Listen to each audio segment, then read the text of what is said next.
ootte varmaan nähnyt YouTubessa sen keuluntavideoita. Ja mulla on se jätkä tuossa noin, mikä näyttää käsimerkkejä. Niin se on tuossa noin. Niin mä voisin näyttää se, eli se on siinä. Moro. Joo, eli siinä oli keuluntavideoita ja tuo on sama jätkä, joka tekee Sparko pelailee kanavalle videoita. Niin tehkää, kattokaa ne videot ja kanava ja niin keuluntavideoita vähän sivulla. Joo, moro. Elikkä jeps. No, joo. Niin, elikkä mä tein uuden käyttäjän YouTubeen ja oottakaa, mä laitan tauolle. Vittu.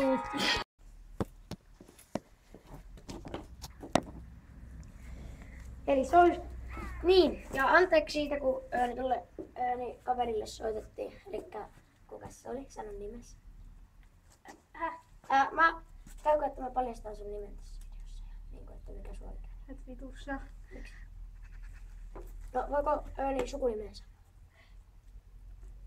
Sano mulle sen biimi. Sano mulle sen biimi. Joo. Elikkä tuon nimen lyhenne on Kasu, mutta mä en saanut kertoa sitä nimeä, koska se on salattu.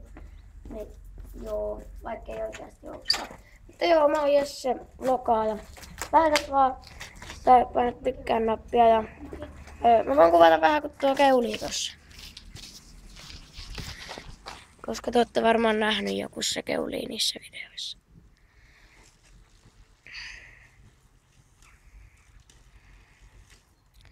Eli se oli semmoista settiä se.